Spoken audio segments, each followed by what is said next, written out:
L'espace André Chédid vous présente son cycle Nature vive vers une pensée poétique. Cette série de rencontres s'intéresse à ces figures de poètes-penseurs pour qui la nature fut une source d'inspiration.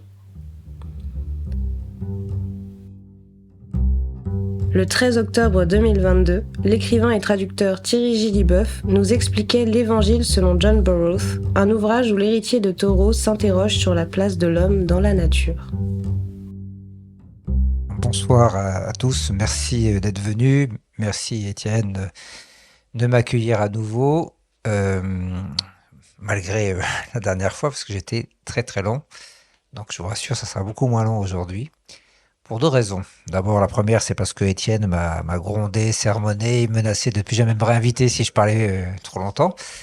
Et la deuxième, c'est parce que, en fait, quand je suis venu la première fois, c'est un auteur qui m'accompagne depuis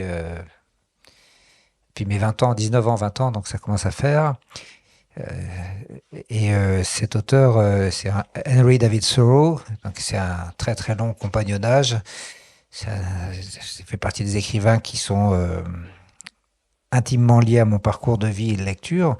Et aujourd'hui, c'est un auteur qui m'accompagne un peu moins longtemps, depuis une dizaine d'années seulement, et que j'ai découvert grâce à ma compagne Cécile, qui était libraire à la librairie des Jardins aux Tuileries, et qui recommandait ce livre-là.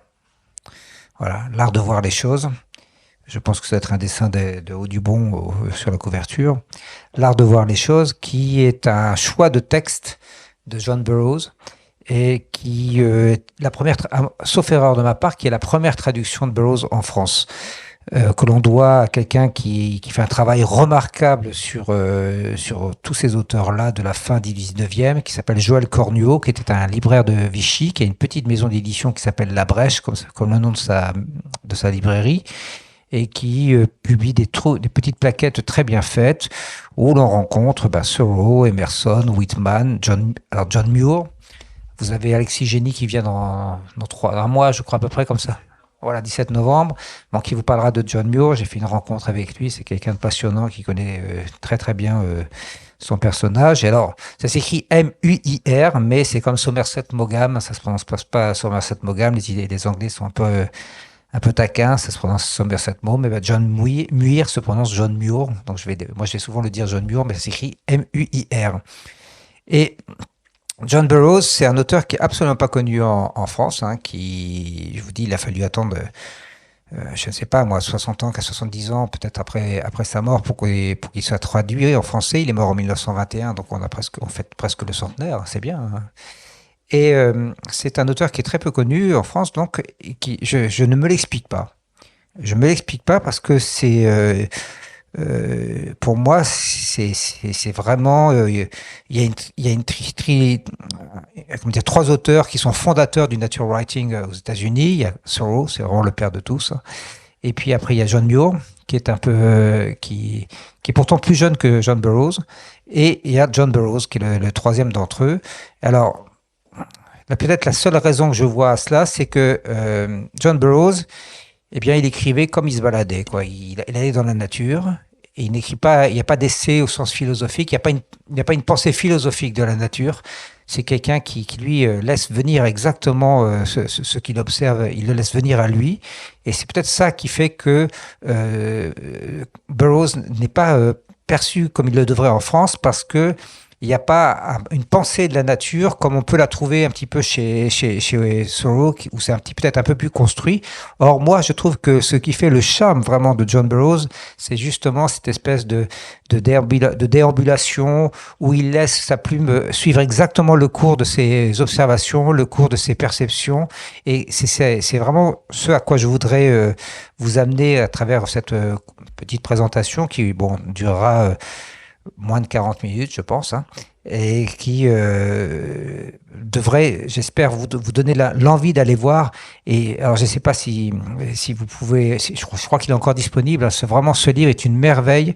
Ce sont pas des, il n'y a pas de texte, ce sont des extraits de texte, des paragraphes comme ça, enchaînés les uns les autres, qui sont je pourrais essayer de vous en lire une ou deux, qui sont d'une très très grande beauté, d'une très grande poésie et d'une fausse simplicité. Il y a chez Burroughs un côté franciscain. C'est-à-dire, c'est un Saint-François, mais un Saint-François américain, laïque, panthéiste, mais c'est vraiment un Saint-François. D'ailleurs, il était, enfin, je vais y revenir tout dans le fil de ma conférence, mais c'était vraiment quelqu'un qui avait une passion pour les oiseaux en particulier. C'était son surnom, on l'appelait, alors ben voilà, je vais commencer à faire tourner mes diapositives, on l'appelait John of the Birds, c'est-à-dire Jean des oiseaux, parce que ses premiers textes sont sur les oiseaux, son premier livre était sur les oiseaux, enfin son deuxième livre était sur les oiseaux, et que c'était quelqu'un qui était très connu pour ses travaux, pour sa passion pour l'ornithologie, qu'il partageait par exemple avec un de ses illustres contemporains, qui était le président Theodore Roosevelt, qui était son grand ami, et ensemble ils allaient faire du camping et observer les oiseaux. Et Burroughs, il faut savoir que c'est un auteur qui était excessivement, alors je reviens en arrière parce que j'aime bien sa tête, donc c'est sa tête de vieux patriarche avec sa longue barbe blanche à la George Bernard Shaw. Là, il est devant chez lui, devant sa troisième cabane, parce que je vais revenir là-dessus, mais il a construit des cabanes de ses propres mains, 3 maisons de ses propres mains, et il y a toute une réflexion sur ce que c'est que construire une maison qui est très intéressante, et ça a donné lieu à un petit texte qui s'appelle Construire sa cabane, qui a été traduit en français. Il y a 4 livres de lui qui sont traduits en français simplement, qui sont 4 petits livres qu'on ne trouve pas dans toutes les librairies, mais qu'on peut facilement commander chez son libraire du coin. Et Burroughs, c'était un auteur qui était excessivement populaire de son vivant. Il faut savoir que ses livres se vendaient à des centaines de milliers, voire, il a vendu plus d'1 million d'exemplaires de ses livres de son vivant, hein. Et à sa mort en 1921, curieusement, contrairement à Thoreau qui lui a été découvert surtout après sa mort, et contrairement à John Muir qui lui aussi a été découvert après sa mort, un petit peu de son vivant, mais après sa mort, sa popularité ne s'est pas démentie. Et ben John Burroughs, lui, curieusement après sa mort, il est tombé dans une espèce d'oubli complet. Et il a été redécouvert dans les années 60 avec ce renouveau de l'intérêt d'un certain nombre d'intellectuels américains pour la nature. En particulier, quelqu'un comme Aldo Leopold, je ne sais pas si vous connaissez, qui a écrit l'Almanach du Comté des Neiges, voilà, qui est un livre merveilleux, qui est là aussi un des livres fondamentaux de la pensée écologique et écologiste américaine. Et c'est à ce moment-là qu'on a redécouvert John Burroughs, qui bénéficie d'un certain regain d'intérêt aux États-Unis, mais comme je vous l'ai dit, qu'il a très très très peu traversé l'océan. Et on en sait quelque chose, ma compagne et moi, parce que nous avons traduit un certain nombre de ces textes, et pour l'instant, à part 2 que nous avons pu publier dans un petit volume qui s'appelle L'Évangile de la nature, et qui donne le titre, qui est le titre d'un de ces textes, et qui donne le titre à cette conférence d'aujourd'hui, eh bien, à part cela, on n'a trouvé aucun preneur, parce que il est simplement, quand on démarche un éditeur, ils ne le connaissent pas. Donc, ils font même pas la curiosité d'aller lire le texte. Ils le connaissent pas, donc ils s'arrêtent là. Ils s'arrêtent là, tout simplement. Et il faut vraiment, vraiment insister. Quand on a pu insister et montrer l'intérêt de ces textes, leur richesse, leur côté extrêmement abordable, eh bien, on a réussi à convertir pour l'instant une seule éditrice. Bon, on ne désespère pas de continuer. Moi, je suis intimement convaincu que c'est un auteur qui peut toucher un très très grand lectorat, et qui peut devenir aussi important et aussi accessible en termes d'ouvrages que les 2 autres auteurs dont je vous parle, Henry David Thoreau et John Muir. Donc, comme je vous le disais, son surnom, c'était Jean des oiseaux, parce que c'était une grande passion qui remonte à son enfance et qui s'inscrit aussi dans une espèce de lignée avec ce monsieur que vous connaissez peut-être, qui s'appelle Jean-Jacques Audubon, qui était un naturaliste français qui est venu aux États-Unis et qui s'est spécialisé dans la flore et la faune, surtout américaine, et particulièrement dans les oiseaux. Alors, il est représenté avec un fusil parce que pour les dessiner, il les tuait. Donc, c'est la différence d'ailleurs avec John Burroughs, qui lui ne tuait pas les oiseaux, quoi. Et alors voilà, je pense que vous connaissez ces planches, c'est vraiment Jean-Jacques Audubon, c'est vraiment des planches d'une très très très grande qualité. C'est encore des ouvrages qui font référence, hein, aujourd'hui. C'est le premier à avoir fait un inventaire des différents oiseaux d'Amérique du Nord. Donc, comme je vous disais, il y a une lignée qui va de Henry David Thoreau à John Burroughs, et en passant par John Muir, donc, parce que ce sont pour moi, pour tout le monde, pas seulement pour moi, ce sont les trois maîtres et de ce qu'on a appelé le nature writing, qui n'est pas quelque chose qu'eux-mêmes ont pensé, qui n'est pas quelque chose qu'ils ont formulé, et c'est même pas un mot qui vient d'eux. Hein. Je me souviens plus quand apparaît cette expression, mais c'est beaucoup plus tardif que ça. Et tous trois ont illustré donc cette façon de penser la nature et de la penser en la côtoyant au quotidien. Et justement, Burroughs a été à l'origine d'une assez vive polémique, bon pas violente, mais assez vive polémique, parce qu'il a dénoncé ce qu'il appelle les nature fakers, enfin ce qu'on a appelé la nature fakers controversy, c'est-à-dire la controverse des faussaires de la nature. C'est-à-dire que lui, il s'est inscrit contre tous ces gens qui parlaient des animaux et de la nature, et en particulier des animaux avec une tendance à l'anthropomorphisation, c'est un mot difficile à dire, qui en parlaient uniquement à travers les livres, à travers leurs recherches dans leur bureau, sans jamais aller sur le terrain. Il a publié en 1903 un article dans une très importante revue bostonienne qui s'appelle The Atlantic Monthly. Il a publié un article qui s'appelle Real and Shame Natural History, ça veut dire histoire naturelle, vérité et imposture. Alors, contre quoi il s'érige, Burroughs, dans cette tribune ? Il faut comprendre le contexte littéraire de l'époque. Grâce aux travaux de John Muir en particulier, donc, mais aussi grâce aux travaux de Darwin, il y a un véritable regain d'intérêt pour la nature et pour la vie sauvage aux États-Unis. On est dans une période de conquête. Il faut que vous vous rappelez que les États-Unis, c'est un pays qui est récent. C'est un pays qui est indépendant depuis 1776. Et il y a pendant tout le 19e siècle, il y a trois espaces dans les États-Unis. Il y a le settlement, donc c'est la colonie. Au départ, c'est surtout la partie est des États-Unis, la Nouvelle-Angleterre, qui va jusqu'à la frontière canadienne. Ensuite, vous avez toute l'autre partie, c'est the wild, donc les grands espaces.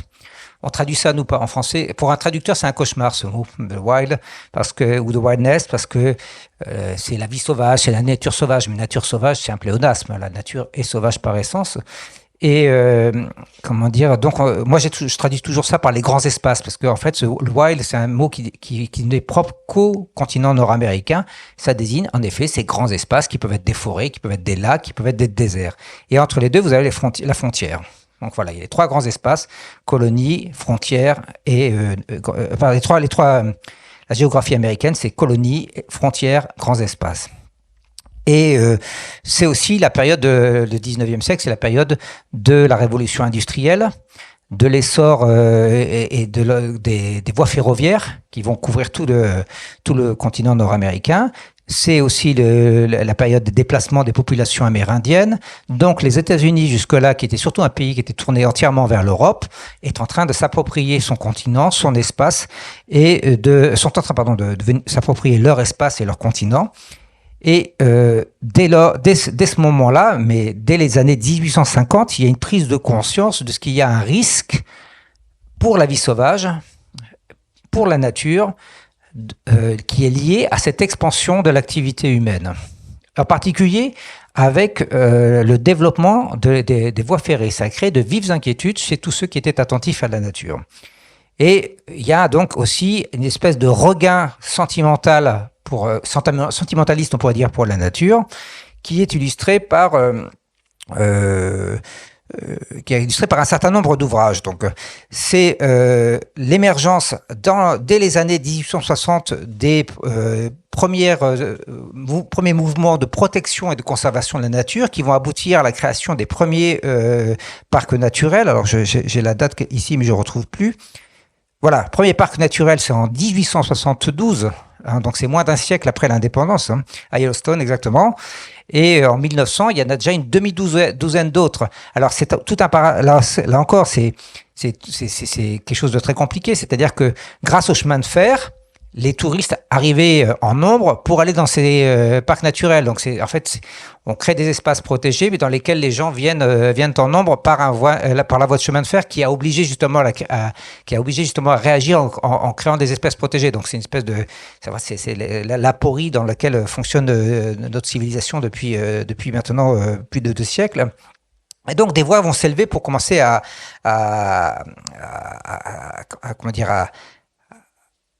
protéger la nature, mais par ailleurs, ces mouvements de protection de la nature versent dans un côté très puritain, très protestant, et dans un côté aussi très sentimentaliste, qui fait faire qu'on va basculer dans l'excès inverse, qui est une espèce de culte de la nature. Et donc ça, ce culte de la nature, eh bien, il repose, comme je vous l'ai dit, dans une vision un peu esthétique et une vision un peu sentimentale de la vie sauvage et des animaux qu'on va anthropomorphiser. Un certain nombre d'auteurs vont faire ça. Vous en connaissez, je vais vous en montrer 2 que vous allez connaître. Vont anthropomorphiser ça et leur prêter des vertus humaines. C'est-à-dire qu'on va commencer à donner aux animaux, il va y avoir des récits où on raconte que les prédateurs, ce ne sont pas des méchants, etc., qui sont des êtres nobles, que les loups se laissent mourir quand leurs compagnons sont tués, etc. etc. On prête aux animaux des qualités qui sont vraiment des qualités humaines et qui ne repose pas sur une observation rigoureuse de la part des personnes qui se font les avocats de ce genre d'adaptation du comportement animal sur le comportement humain. Parmi les livres qui ont lancé, puis en tout cas qui ont énormément eu de succès et qui ont contribué à cette perception erronée de la nature, il y a ces 2-là. À gauche, vous avez le livre de la jungle de Rudyard Kipling, qui est paru en 1894, donc qui au passage, moi Kipling est un des auteurs de chevet, mais donc qui au passage a inspiré, comme certains d'entre vous doivent le savoir, Baden-Powell dans le mouvement scoutisme. Si on parle de Louveteau, c'est à cause du livre de la jungle. Voilà, parce que Baden-Powell était un grand admirateur de Kipling et un grand ami de Kipling. Et puis à droite, vous avez Black Beauty, l'histoire de cet étalon noir de Anna Sewell, qui est paru en 1877 et qui essaye de raconter l'histoire de ce cheval du point de vue du cheval, mais évidemment c'est un cheval qui pense comme un homme en fait. Et donc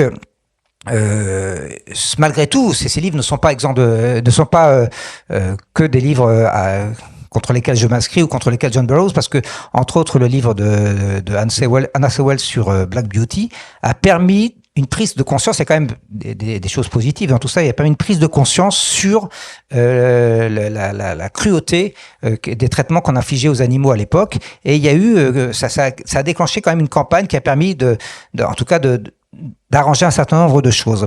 Ce contre quoi Burroughs va s'indigner, c'est pas contre ces 2 livres-là, c'est contre d'autres qui aujourd'hui ne sont plus lus et sont complètement oubliés. Mais il y a un livre de lui qui l'a fait bondir, un livre qui lui a fait particulièrement bondir, qui s'appelle Les animaux sauvages que j'ai connus, d'un certain Ernest Sompton Seton, qui est publié en 1898 et qui est un best-seller à sa sortie. Et voilà, c'est ce que je vous disais, l'auteur prête des vertus aux animaux, montre que les prédateurs sont des êtres doués de compassion, etc.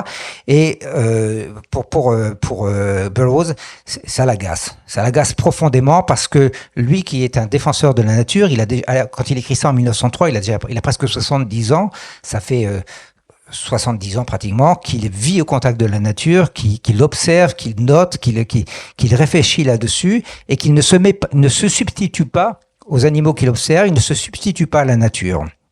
Donc, la querelle que lance Burroughs n'est pas littéraire, elle n'est pas que littéraire évidemment, parce qu'il ne critique pas que les défauts littéraires de ses livres, elle repose surtout sur un fond scientifique, en particulier sur la remise en question par les auteurs incriminés par Burroughs, la remise en question de l'instinct, de la prévalence de l'instinct chez l'animal. Il y a une grande querelle à cette époque. Burroughs s'inscrit plutôt dans la lignée de Bergson. Il y a une grande querelle sur la réflexion sur l'importance de l'instinct dans la vie animale.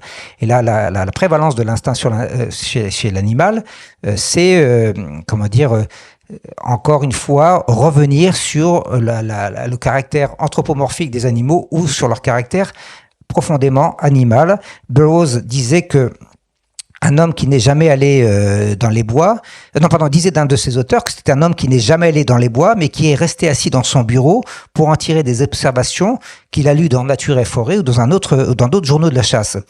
Pour Burroughs, cet anthropomorphisme, c'est quand même vraiment un mot difficile à prononcer, cet anthropomorphisme est contraire à ce qu'il sait de la nature. Hein. Et il précise ceci. Justement, parce que il lit dans un de ses livres que les corbeaux apprennent à leurs oiseaux, à leurs petits à faire ceci ou à faire cela. Et lui, ça le rend dingue. Et le mot apprendre. Il dit ceci: les corbeaux ne dispensent pas d'enseignement à leurs petits parce qu'ils n'ont ni forteresse, ni école, ni université, ni bureau d'examen, ni diplôme, ni médaille d'honneur, ni hôpitaux, ni église, ni téléphone, ni bureau de poste, ni rien que ce soit du même genre. En réalité, le plus modeste des hameaux au fin fond des hameaux humains, le plus modeste des hameaux au fin fond de la forêt appartient davantage à la civilisation que la communauté d'animaux sauvages la mieux organisée qui soit. On est en train de justement la réflexion de Burroughs est vraiment précurseur parce que on est en train de repenser justement aujourd'hui dans les nombreux textes écologiques qui voient le jour et puis consacrés à la cause animale qui voit le jour. On est en train de repenser justement cette prévalence de l'instinct, cette prévalence de la nature animale chez l'animal. Je pense à des travaux comme ceux de Vinciane Després, comme ceux de Yves Elie sur les abeilles, etc. Qui cette excellente collection qui est publiée chez Actes Sud. J'ai pas d'action, mais elle est vraiment très très très bien, où on trouve justement les livres de Vinciane Després. Et donc, il y a derrière tout ça un discours très marqué, très typé américain, qui est le discours sur la vertu, il y a toujours cette idée d'un enseignement puritaniste qui excède Burroughs, qui est pas un homme fondamentalement polémiste, hein, c'est juste que lui a une expérience qui vient exactement contredire une expérience de plus de 60 années sur le terrain qui vient exactement contredire ce que racontent ces gens dans des livres qui rencontrent un énorme succès qui donc pour lui fausse la perception que peut avoir le lectorat de ce qu'est réellement la vie sauvage à un moment où justement les gens commencent à perdre le contact avec la vie sauvage. Il y a un savant allemand qui s'appelle Jacob von Uexküll, c'est très curieux comme nom, c'est écrit UexkU2L. Il n'y a qu'un seul livre de lui qui est traduit en français qui s'appelle Milieu animal et milieu humain, voilà. Et je ne sais pas si vous connaissez ce livre merveilleux de Jean-Christophe Bailly qui s'appelle Le parti pris des animaux, qui est passionnant et qui justement est une réflexion, c'est un livre très court, d'une centaine de pages chez Christian Bourgois, et qui est une réflexion passionnante parce que il pense l'animal, mais évidemment qu'on met toujours de l'humain dedans, mais le moins possible dedans. Et Bailly, sa pensée, il l'a construit justement sur les travaux de Uexküll, qui lui a défini une chose qui est capitale, enfin qui est une trouvaille, c'est ce qu'il a appelé le Umwelt, qui est la relation de chaque animal avec son environnement par l'intermédiaire des sens physiologiques de l'espèce à laquelle il appartient. Ça veut dire quoi? Ça veut dire que moi, en tant qu'homme, je perçois le monde en tant qu'homme. Une abeille en tant qu'abeille le perçoit en tant qu'abeille. La perception que je peux avoir de ce que ressent l'abeille, c'est comme vous savez, quand on faisait les mathématiques à la primaire, il y a les ensembles comme ça, puis il y avait la partie commune, quoi. C'était l'intersection, et il y a le reste qui est inconnu. Il faut admettre justement qu'il y a une partie qu'on peut appréhender qui est l'intersection, mais que tout le reste nous sera toujours inconnu. On peut extrapoler, on peut c'est comme ça, mais on peut pas se substituer. Et ça, c'est ce que veut mettre en évidence Uexküll et ce que a fait Burroughs aussi. Alors, comme je vous disais, Burroughs, qu'est-ce qui lui permet d'affirmer cela de façon péremptoire? D'où tient-il en quelque sorte cette légitimité sur la nature? Eh bien, et sur les animaux qu'il voyait comme des êtres rationnels sans raison et sages sans intelligence. Alors, Burroughs, il tient ça de sa vie, hein, d'une vie entière, qu'il est mort très vieux, à 84 ou 85 ans. Alors en 1921, c'est un âge très avancé. Donc John Burroughs, il est né le 3 avril 1837. Donc le voici sur son lieu de naissance. Hein, il est dans une ferme familiale, qui est située dans les champs et au milieu des forêts, non loin de Roxbury, dans l'État de New York, au pied des montagnes Catskill, qui va devenir un de ses lieux de prédilection. Il est le septième de 10 enfants. Hein, son père, c'est un homme relativement instruit, mais qui ne lit que la Bible, son recueil d'hymnes, le journal paroissial et son hebdomadaire, le mensuel religieux, pardon, et son quotidien local. En revanche, c'est un passionné de pêche et qui est dur à la tâche. Hein, donc, John va travailler comme tous ses frères et sœurs à la ferme très jeune. La mère, elle, c'est une femme plutôt affectueuse qui veille sur leurs nombreux enfants, sur leurs nombreuses progénitures, qui participe ici très activement aux activités de la ferme. Et John est, avec l'une de ses sœurs, un peu le chouchou de sa mère, qui va se battre, parce qu'elle sent qu'il y a chez lui des prédispositions, qui va se battre pour qu'il aille le plus longtemps possible à l'école, et pour que surtout son père lui achète les livres qu'il réclame sans arrêt. Alors, John lui dira qu'il doit à sa mère son tempérament, son amour de la nature, et puis sa tendance à une certaine mélancolie et à l'introspection. Et par ailleurs, il lui doit aussi son côté, pas presque panthéiste, quoi. Parce que si le père est extrêmement religieux dans la famille de la mère, c'est un peu plus bohème comme vie. Alors, à la fin de sa vie, John Burroughs, qui n'a eu qu'un seul enfant, et rédigera pour son fils des souvenirs d'enfance que lui a demandé son fils, donc Julian, et il dira ceci de son père. Voilà comment il parle de ses parents. Hein. Son père, donc, il disait que c'était un homme de taille moyenne, aux cheveux roux, dont le visage criblé de taches de son indiquait sans erreur qu'un sang gallois ou celte coulait dans ses veines, comme dans celle de mère d'ailleurs, qui était d'origine irlandaise de son côté paternel. Ma famille n'était ni riche, ni pauvre pour l'époque, mais elle devait travailler durement, été comme hiver, pour pouvoir payer et améliorer une grande ferme. Payer et améliorer une grande ferme dans une région de vallées très ouvertes et longues, entourée de collines aux vastes épaules et de montagnes aux lignes douces et gracieuses, très vieilles géologiquement, mais habitées depuis une génération seulement. C'est-à-dire que c'est ce que je vous disais, ça fait partie de ces régions qui sont en voie de colonisation encore par les Américains au début de cette première moitié du 19e siècle. Comme je vous le disais aussi, il y a ce mélange des deux polarités chez Burroughs, deux héritages, un côté très religieux, très pieux du côté paternel, dans une famille dans laquelle on rencontre essentiellement des prédicateurs et des érudits. Et du côté, de la mère, c'est une pratique religieuse beaucoup plus méditative, beaucoup plus contemplative. Et ça, c'est le tempérament vraiment dont va hériter Burroughs. Et on y trouve aussi, on n'y trouve pas de prédicateurs, on y trouve surtout des pêcheurs, mais avec un accent circonflexe, hein, pas avec un accent aigu. Enfin, sans doute aussi des pêcheurs avec un accent aigu. On y trouve des pêcheurs, des chasseurs et des rêveurs. Et surtout, le grand-père, qui aimait beaucoup la solitude, et un grand-oncle, un peu folklorique, qui vivait seul dans une cabane au milieu des bois. Et ça, c'est quelque chose qui va beaucoup marquer John, parce que c'est quelque chose qu'il va vouloir reproduire lui-même.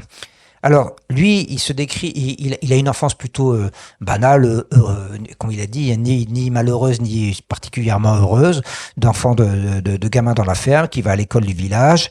Et il dit ceci, il semble que j'ai été un enfant sain et actif, montrant davantage d'intérêt et d'entrain pour les choses que la plupart des garçons vivant dans les fermes. Et puis, il rajoute ceci, parce que c'est un détail c'est un détail anecdotique, mais pas que, sur lequel je reviendrai à la fin de mon propos. Il dit ceci: j'ai toujours raffolé des filles, d'aussi loin que je m'en souvienne, et j'ai eu des petites copines à un âge très précoce. Parce que les sens sont quelque chose de très important chez Burroughs. Donc, scolarité sans histoire, il aide à la ferme, il apprend à chasser, à pêcher, enfin, toutes les choses que font les gamins de la ferme à l'époque. Comme c'est aussi un rêveur, il rentre souvent en bredouille, parce que lui, il préfère observer le vol des oiseaux ou la course d'un renard plutôt que que de tirer dessus. Il se forge sa propre cosmogonie, hein, c'est vraiment déjà il y a ce côté, il sort du carcan religieux, pour se forger, et en ce sens il est très proche de ces deux autres quasi contemporains que sont Thoreau et Muir. Et voilà ce qu'il écrit à ce sujet. Je m'interrogeais sur ce dont quoi le monde était fait. En fermant les yeux à moitié, je réussissais à voir de petites chaînes tortueuses de bulles qui flottaient dans les airs, et j'en étais venu à la conclusion que c'était l'étoffe dont le monde était fait, et que les philosophes n'étaient pas parvenus à donner une explication plus satisfaisante. Vous voyez, lui, il voit le monde comme une espèce de chaîne de bulles, et pour lui, c'est la meilleure explication qui existe sur la façon dont le monde est fait. Pour compléter ses rêves et puis ses observations, c'est aussi un très grand lecteur. Alors, il va se passionner pour William Wordsworth, qui est un grand poète de l'époque, qu'on connaît mal en France, mais qui est vraiment un archi-classique dans le monde anglo-saxon. Et il va se passionner aussi il va découvrir l'œuvre de ces deux hommes. Alors à gauche, c'est Ralph Waldo Emerson, le philosophe transcendentaliste, auteur d'un livre qui s'appelle Nature, qu'on trouve très facilement. J'ai vu qu'il allait sortir en folio maintenant, mais qu'on trouve chez Alia, qui est vraiment une merveille. Et à droite, c'est Henry David Thoreau. Voilà, ce sont les deux maître du transcendantalisme, ce mouvement intellectuel américain qui a vu le jour dans les années 1830, 1836 exactement, sachant que Emerson, c'est vraiment le philosophe, l'intellectuel pur, c'est la personnalité intellectuelle américaine la plus célèbre du moment. C'est vraiment lui, c'est plutôt comme quelqu'un qui travaille dans le bureau, qui pense énormément, et Thoreau, c'est celui qui est sur le terrain. Vous avez donc à gauche le texte de Emerson, Nature, qui est vraiment un texte fondateur sur la réflexion sur la nature, et à droite vous avez Walden, qui est l'expérience que Thoreau a menée dans une cabane qui est ici, hein, c'est une cabane qui est dessinée le dessin est fait par la sœur de Thoreau, une cabane qu'il a construite de ses mains sur le bord du lac Walden à une demi-heure de chez ses parents, et où il a vécu pendant un peu plus de 2 ans dans une expérience non pas d'ermite, mais d'autosuffisance. Pour Burroughs, ces enseignements-là, ceux qui tirent de ces lectures libres et de ces observations, sont beaucoup plus importantes que tout ce qu'il peut apprendre à l'école. C'est d'ailleurs un paradoxe, parce qu'il voudra quand même poursuivre ses études. Pourquoi il dit ça ? Il écrit ceci.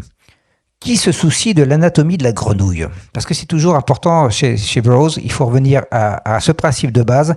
C'est ce qui est important, ce qui est essentiel, c'est ce que l'on observe. Soit ce que l'on observe in vivo et in situ, c'est-à-dire ce qu'on observe chez un organisme et un animal vivant et dans son environnement. Qui se soucie de l'anatomie de la grenouille ? Connaître la grenouille vivante, sa place dans le paysage et le cycle des saisons, l'histoire de sa vie, c'est ça qui est important. Si je voulais instiller l'amour de la nature dans le cœur d'un enfant, je le ferai en premier lieu à travers la vie en plein air.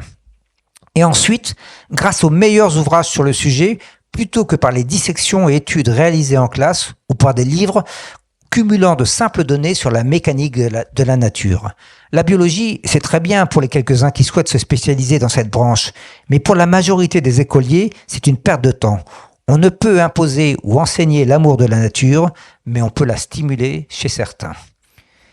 Comme je vous l'ai dit, ça n'empêche pas le jeune John de rêver d'aller à l'université, dans un souci de soif de connaissances, hein, mais faute d'argent, quand c'est une famille qui roule pas sur l'or, et qui a quand même 10 enfants, il devra y renoncer, et à 17 ans, non seulement il quitte l'école du comté, mais il abandonne aussi la charrue de la ferme familiale pour aller gagner sa vie.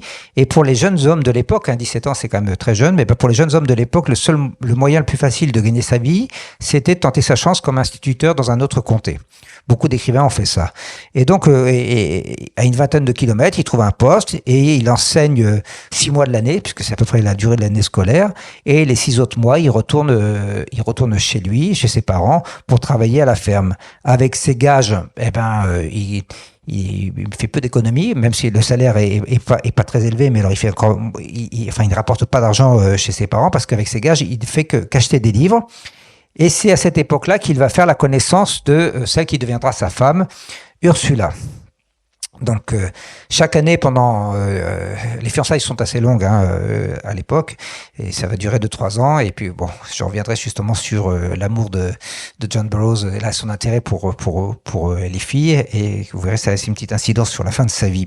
Et donc chaque année jusqu'en 1857 il fait ça, il passe 6 mois dans une école loin de chez ses parents et puis il retourne à la ferme pendant 6 mois et le 12 septembre il est 1857 il se marie, il épouse Ursula et commence à écrire sur ses conseils, un petit peu, enfin en tout cas poussé par elle, il commence à écrire ses premiers textes sur des sujets, cette fois-ci d'abord philosophiques. Ces premiers textes sont inscrits vraiment dans la veine et la pensée de Emerson, qui est vraiment la figure majeure intellectuelle à ce moment-là. Mais c'est un autre écrivain très important qui va l'encourager. Alors voilà, j'ai oublié parce que j'ai d'habitude. Voilà, ici vous avez à la fin de sa vie John Burroughs. La photo est pas bonne, mais John Burroughs et Ursula. Donc c'est un autre écrivain très important qui va l'encourager dans la voie littéraire. C'est Walt Whitman, le grand poète américain du 19e siècle, Walt Whitman.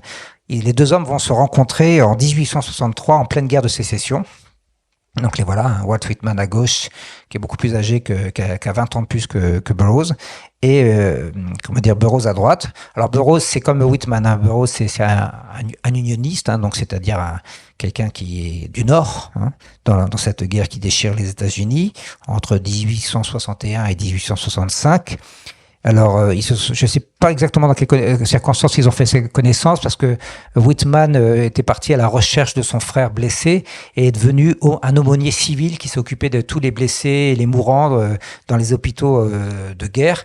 Et ceci, c'est un passage vraiment très bouleversant de sa vie, parce que il s'est occupé avec une humanité extraordinaire qui ressort dans les lettres qu'il a écrites à sa mère, parce que lui, il ne faisait aucune distinction, que ce soit un nordiste ou un sudiste, que ce soit un noir ou un blanc, tout ça n'avait aucune importance. Lui, il voyait ces jeunes hommes qui étaient massacrés par cette première guerre à grande échelle, qui est la première guerre moderne, la guerre de sécession. On n'en a qu'une image qui est construite, on va dire, autour de Ainsi on emporte le vent, c'est à peu près ou les tuniques bleues pour ceux qui sont amateurs de bande dessinée. C'est quand même une guerre qui est, enfin, c'est la fracture. C'est la fracture originelle de la société américaine, dont aujourd'hui on voit encore les contre-coups. On voit quand vous avez le schisme entre les Trumpistes et les partisans de Biden, c'est le prolongement de la guerre de sécession. Donc c'est par Whitman que Burroughs va être encouragé, qu'il va faire ses débuts en littérature, et il va faire ses débuts en littérature. Alors Whitman était quelqu'un qui aimait bien qu'on parle de lui, donc il lui dit écrivez une biographie sur moi. Donc ce que va faire Burroughs, il écrit une biographie sur lui.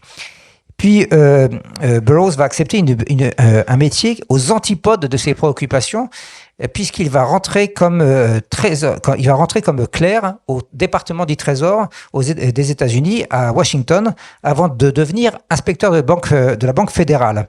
C'est assez cocasse parce que il a eu comme camarade de classe ce monsieur qui s'appelle Jay Gould. Alors ça c'est une caricature d'un magazine local. Ce monsieur, alors évidemment ça n'entre pas dans sa vocation à Burroughs, mais ce monsieur, c'est un escroc qui a à son compte vraiment plusieurs escroqueries de taille, puisque c'était quelqu'un qui faisait des malversations, en particulier en vendant de fausses actions des compagnies ferroviaires. C'était le grand truc, les compagnies ferroviaires. C'est à ce moment-là, si vous vouliez devenir riche, il fallait vous lancer dans les compagnies ferroviaires. Donc il faisait d'énormes malversations, il graissait la patte des politiques locaux, des politiques nationaux. Il avait recours à des hommes de main qui allaient casser la gueule des adversaires, et son associé lui-même sera tué par balle par un de leurs rivaux, quoi. Donc Bon, ça c'est juste anecdotique, il n'y a pas de lien de cause à effet entre Burroughs, mais c'est amusant de se dire que Burroughs est rentré à la Banque fédérale et qu'il avait comme camarade de classe ce monsieur peu fréquentable. Pour autant, donc, Burroughs est à Washington et ça reste ainsi un rural et quelqu'un qui aime et qui a besoin de la nature. Alors évidemment, Washington comme New York à l'époque ne sont pas les mégapoles que nous connaissons, mais New York en particulier, c'est à ce moment-là que ça commence à devenir cette grande pomme que nous connaissons. Et il il loue un lopin de terre pas très loin du Capitole. Donc, vous voyez, comment dire, c'est encore une ville qui a les pieds, un peu des pieds dans la nature. Et là, il a fait venir une vache de la ferme de ses parents par bateau. Il cultive son petit lopin de terre. Et puis, en 1873, il quitte Washington pour New York. Et là, cette fois-ci, il achète quelques hectares de terrain, 5-6 hectares de terrain, sur la rive ouest de la Hudson River. Et il construit de ses mains une ferme. La première de ces maisons, une ferme à l'orée de la forêt. Une ferme en pierre, donc qu'il construit vraiment en allant rechercher les pierres lui-même et en les extrayant de la terre. Et il dit ceci: une maison en pierre se lie d'amitié avec toutes choses. Les mousses comme les lichens, la vigne vierge et les oiseaux. Elle appartient à la même famille que la terre et les éléments. C'est ce qu'il va appeler, et il a construit, comme je vous l'ai dit, 3 maisons. Celle-ci, c'est la maison de Riverby, et c'est là qu'il va retourner dès qu'il en a l'occasion, dès que son métier à New York lui laisse l'occasion, parce que son idée, c'est de devenir un écrivain, fermier, penseur, naturaliste. Par ce mouvement-là, il participe à ce qui est en train de se produire aux États-Unis, c'est-à-dire que de nombreux habitants des villes, on commence déjà à en avoir marre. Il y a une espèce d'exode inverse, c'est-à-dire qu'il y a un besoin de retourner à la nature. Et former, d'aller dans des endroits un peu isolés, desservis par les voies ferroviaires, parce que c'est justement toujours cette possibilité d'être relié. Et c'est ce que un grand philosophe et un grand penseur de la modernité et de la machine américaine, un grand penseur américain de la machine et de la modernité qui s'appelle Lewis Mumford, a appelé la banlieue romantique. Donc voilà John Burroughs devant chez lui, à Riverby, et donc il s'est aménagé un petit bureau donnant sur la terrasse avec vue sur la Hudson River, et c'est là qu'il commence à écrire la plupart de ses articles et de ses premiers livres, qui commencent à lui valoir une grande réputation, hein. Avec, comme je vous l'ai dit, c'est des lecteurs par centaines de milliers. Et les visiteurs et on vient le voir parce qu'il a quand même, moi je trouve qu'il a fière allure avec sa grande barbe. Les visiteurs viennent le voir, comme on vient voir un sage, quoi. Et il y a donc il y a des curieux, il y a des lecteurs, et puis vous avez des personnalités imminentes de l'époque, Whitman évidemment, John Muir comme je vous l'ai dit, et surtout encore Theodore Roosevelt, le futur président des États-Unis. Bientôt, justement, grâce à ses succès littéraires, il peut quitter son boulot et il peut continuer de vivre à plein temps dans sa maison de Riverby. À travers ses écrits, comme je vous l'ai expliqué, il n'y a pas la volonté chez Burroughs, contrairement à certains autres auteurs, il n'y a pas de volonté d'édifier son lecteur, hein. Il n'y a pas non plus volonté de le convaincre. Il veut, c'est pas une pensée qui est inscrite dans un système. Il veut, il défend une expérience directe de la nature, et c'est ce à quoi il veut amener le lecteur, parce qu'il n'a pas un système de pensée. Donc, vous ne trouverez pas chez lui, c'est pas un philosophe, Burroughs. C'est pas du tout un philosophe. Voilà ce qu'il écrit au sujet de ses livres.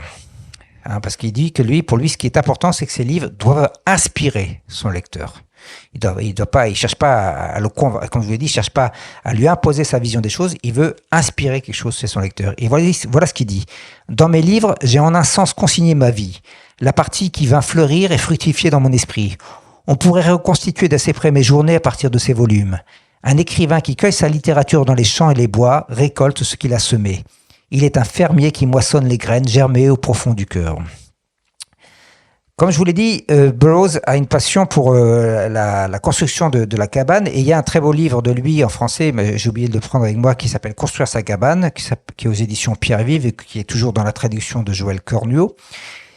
Et c'est une tradition, comment dire, qui remonte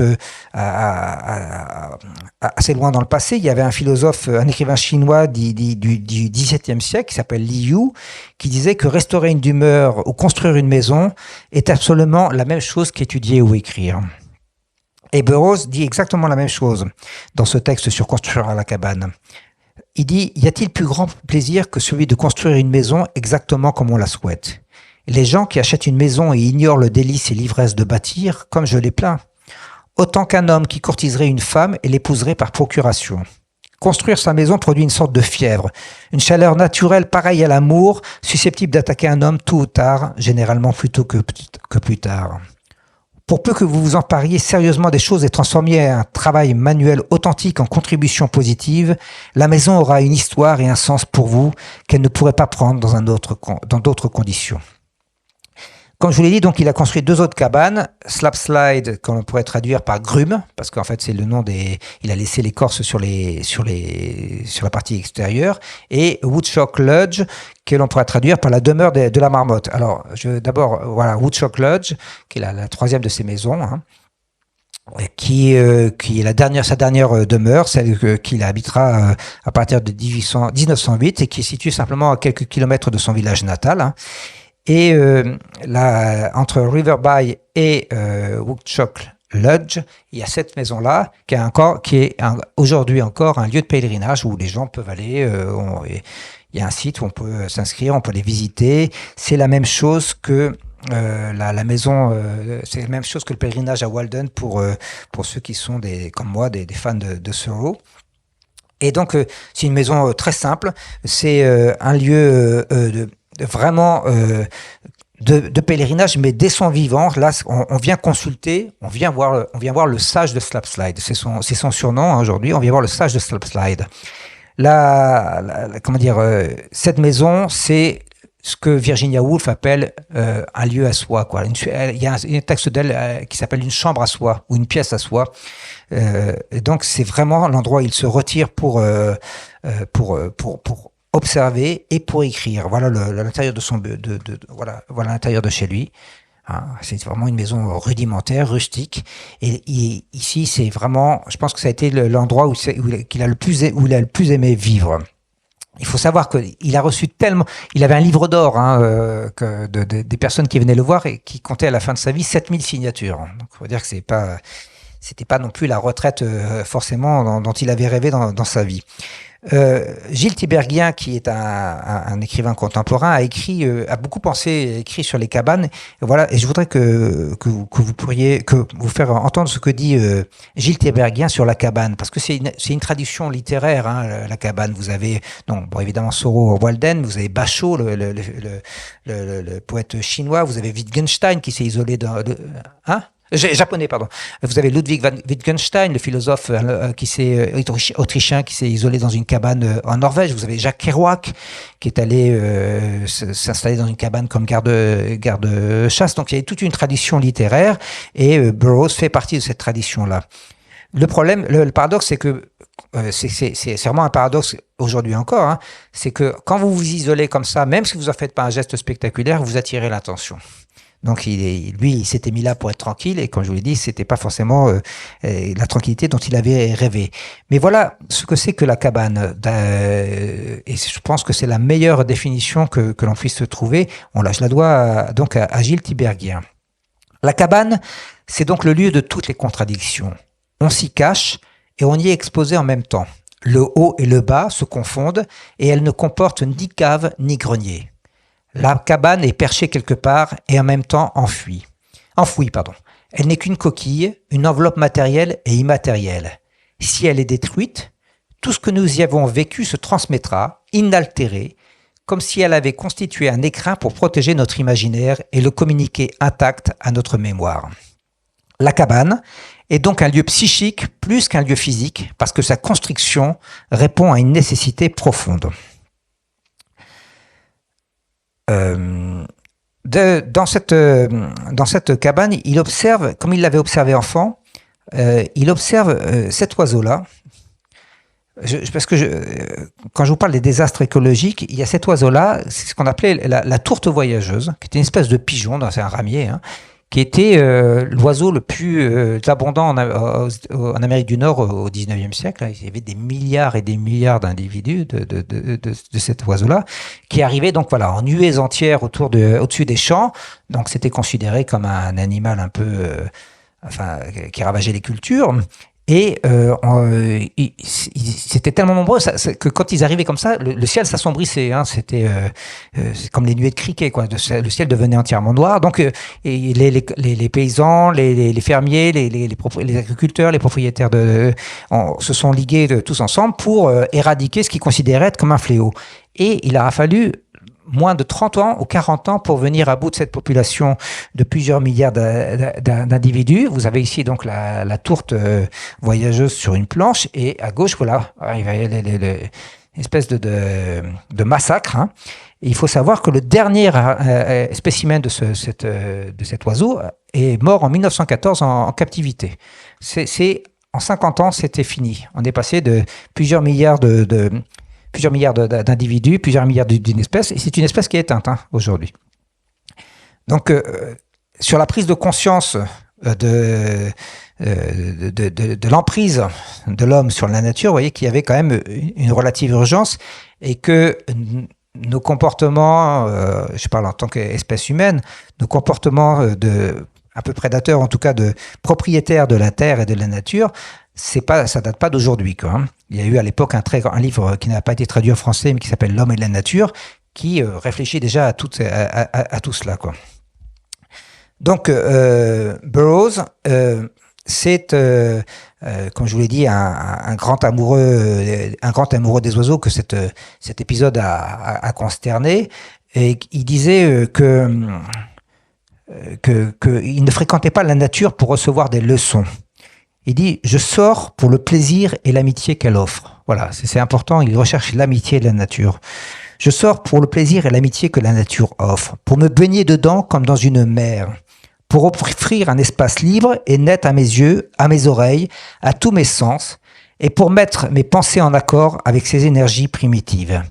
L'amour et l'enthousiasme que nous mettons dans l'étude de la nature font qu'elle devient inévitablement une partie de nous-mêmes.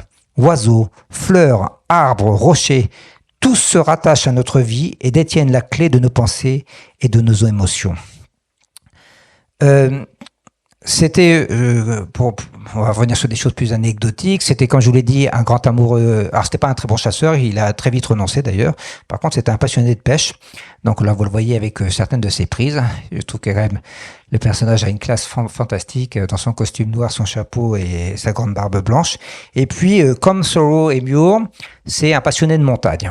Hein, vous verrez ça avec Alexis Génie, mais c'est un passionné de montagne et c'est un passionné de ces montagnes à lui, qui sont les Catskills. Hein, il y a des endroits plus laids que ça quand même, c'est quand même, je trouve, des montagnes assez magnifiques. Et alors là, il passe son temps à faire des campings, des ascensions, des randonnées sauvages. Il va pêcher la truite et il a gravi plusieurs monts de cette chaîne, ce qui fait qu'on a donné à cette succession de monts le nom de chaîne de Burroughs. On lui a quand même rendu cet hommage.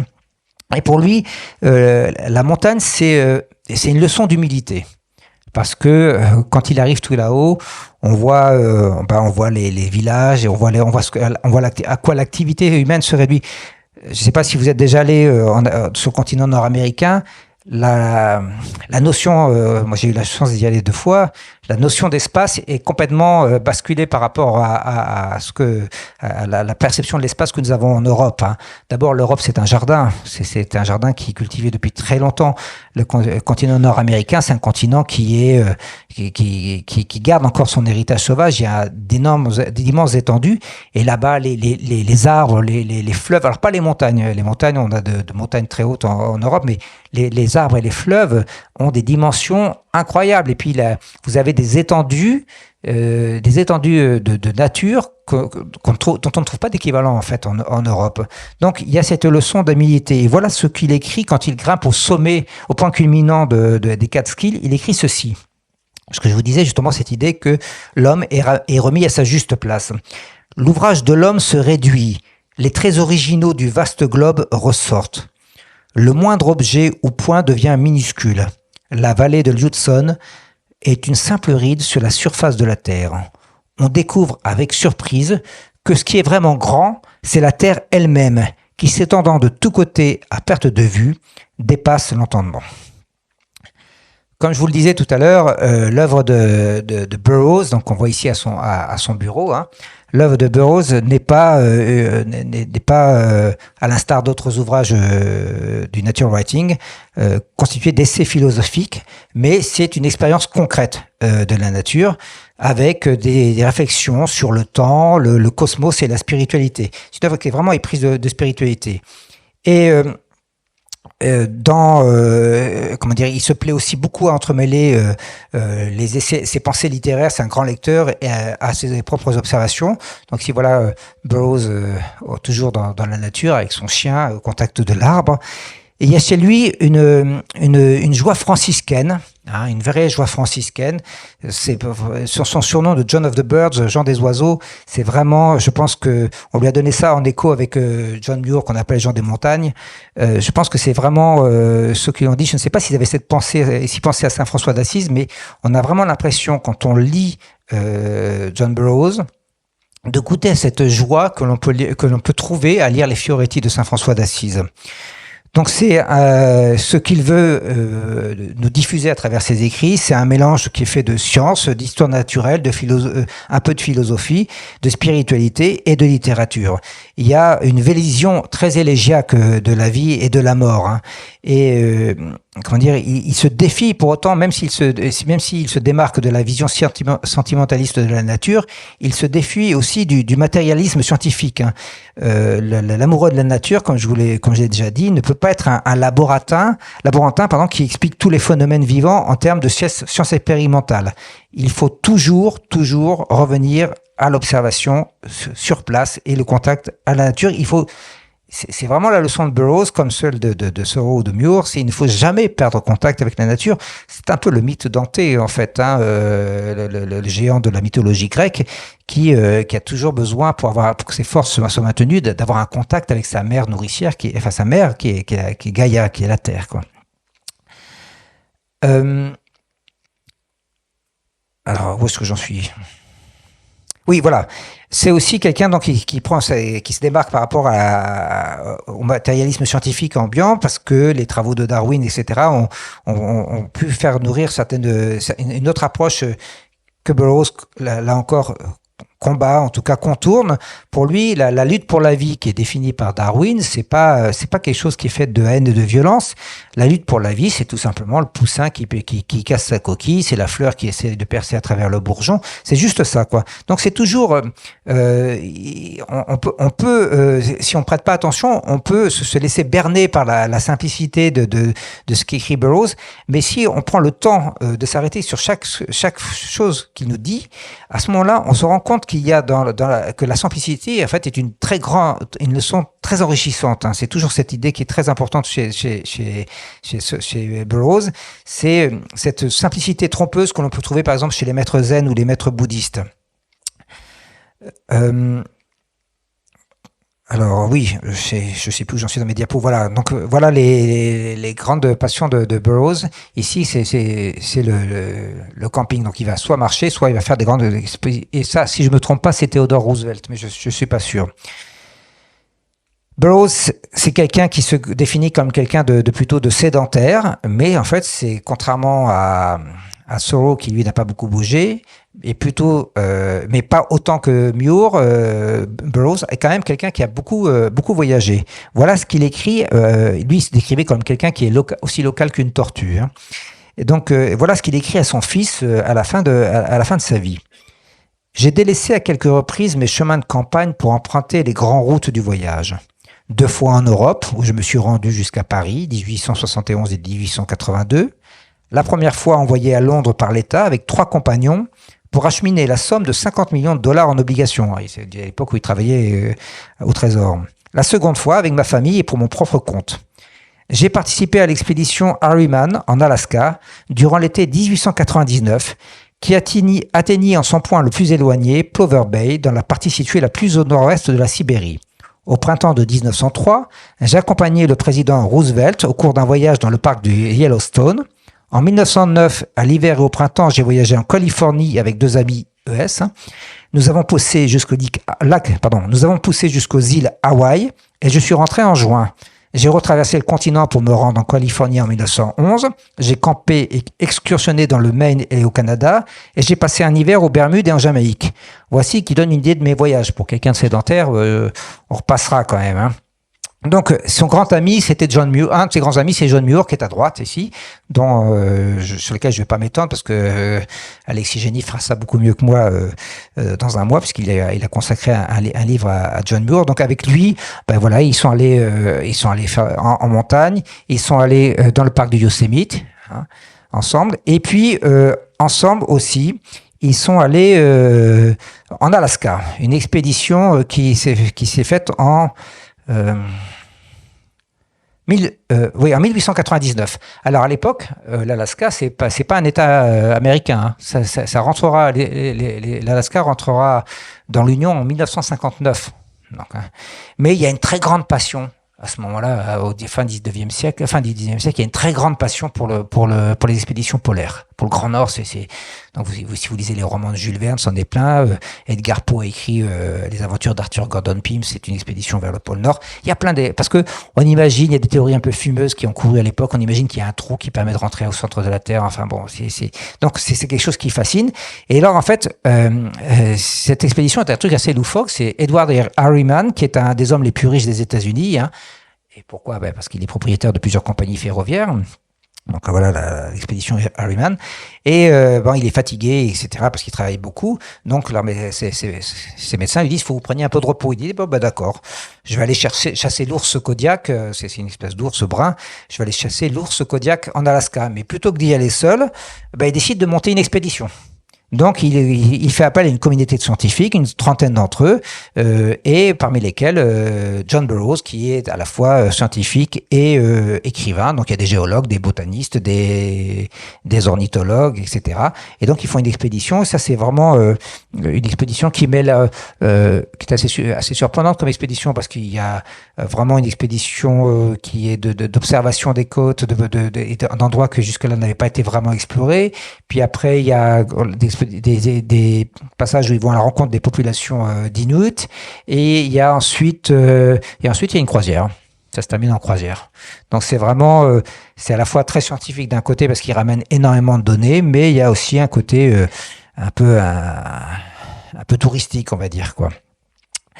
Comme je vous l'ai dit tout à l'heure, il y a 3 grandes amitiés dans la vie de Burroughs. Il y a donc John Muir, hein, à droite, les voici tous les deux. Donc John Muir qui était un personnage, vous verrez, assez passionnant, qui a été un peu tout, berger, gardien de bétail, conducteur de ferry, cow-boy, c'est-à-dire au sens originel du terme, qui est garçon de vache, hein.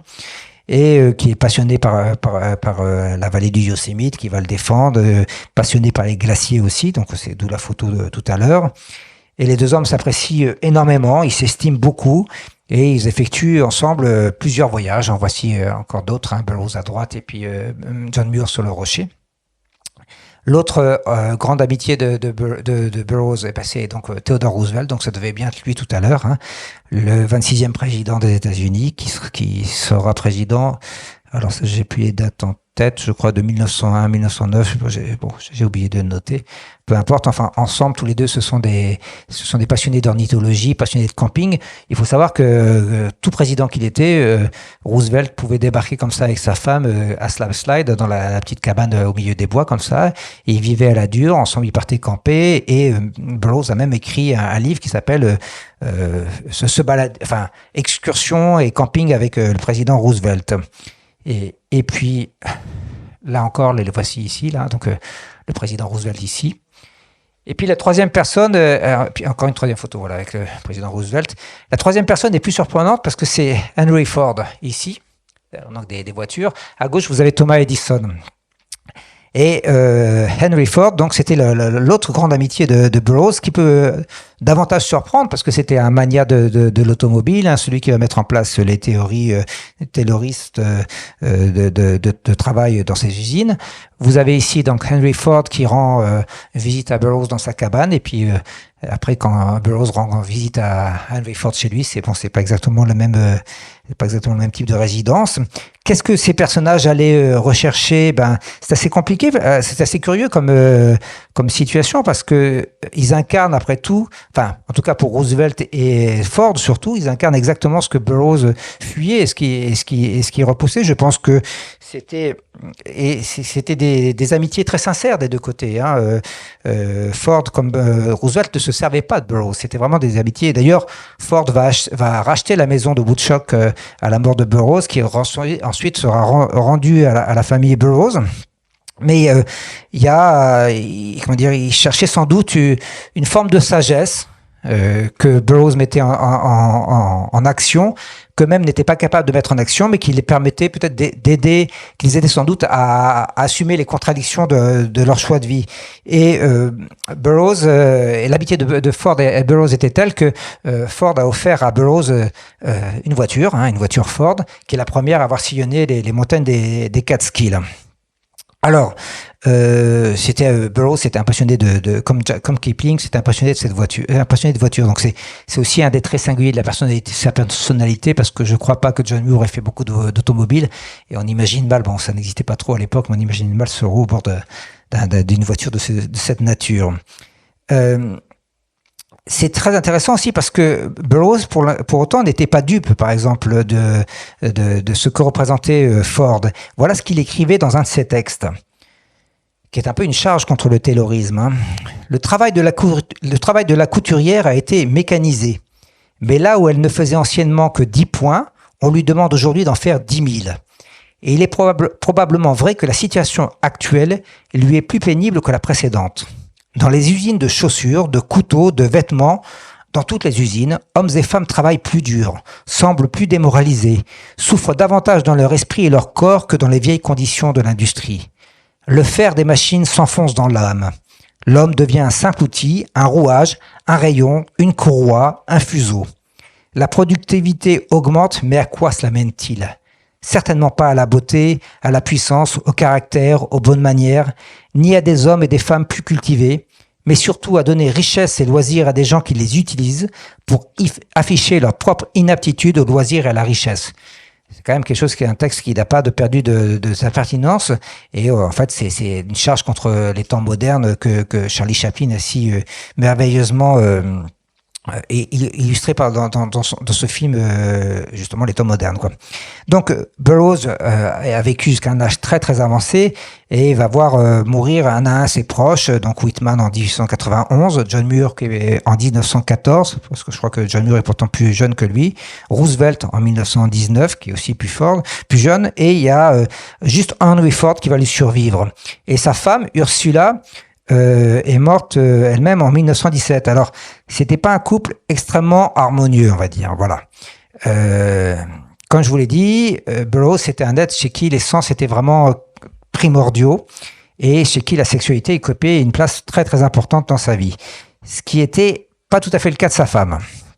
Donc, quand ils se sont rencontrés, lors de leur nuit de noces, eh bien, elle l'a enjoint, elle s'est mise à genoux au pied du lit pour prier, et elle lui a enjoint de faire de même avec lui. Et au bout de 5 ans de vie conjugale, et devant visiblement des demandes très très pressantes de son mari, elle en a eu marre. Elle est allée consulter des médecins de son village, qui lui ont dit que les demandes de son mari, les besoins de son mari étaient complètement immoraux et anormaux. Et donc elle lui a dit alors cure de chasteté. Donc pendant 2 mois, on va vivre loin l'un de l'autre pour lui apprendre la chasteté. Ça va durer 18 mois en fait.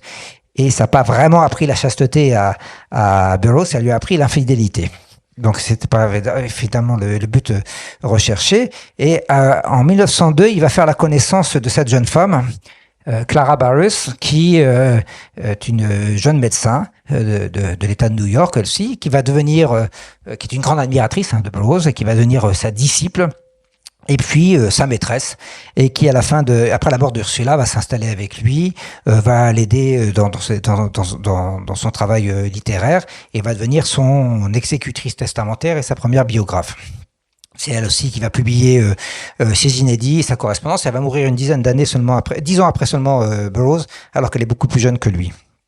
Burroughs est mort le 29 mars 1921 dans un train. Il souffrait de problèmes d'un abcès de la poitrine. Il est mort dans un train 4 jours avant ses 84 ans. Et il repose au pied d'un rocher dans les Catskills, pas très loin de son village natal, un endroit où il aimait beaucoup. Alors, je termine, et j'en ai terminé, voilà. J'aime beaucoup cette photo avec sa petite fille. Lire Burroughs, donc, comme je vous le disais, c'est faire l'expérience de l'acuité des sens. Ces livres, ça ressemble à une promenade qui est ouverte au hasard, à l'émerveillement, à l'attention. Hein. Il y a vraiment chez lui, c'est ce qu'il a appelé c'est ce qu'il a voulu apprendre à son ami Whitman, c'est à avoir de sharp eye, c'est-à-dire vraiment un regard pénétrant. Hein. C'était le surnom aussi qu'on lui donnait. Il y a chez lui une forme de panthéisme conscient et confiant, c'est ce que dit son traducteur Joël Curnuo, et une pureté de style qui cherche justement à renouer avec la simplicité d'une communion complète avec la nature. Comme je vous l'ai dit aussi et répété, c'est une sorte de Saint François transcendentaliste, en cela il est typiquement américain. Et il y a une phrase énorme que j'aime énormément de Burroughs et qui pour moi résume tout son enseignement et qu'on devrait tous avoir un peu dans un coin de la tête. Il dit ceci: le ton sur lequel nous parlons au monde est celui qu'il emploie avec nous. Voilà. Je vous remercie.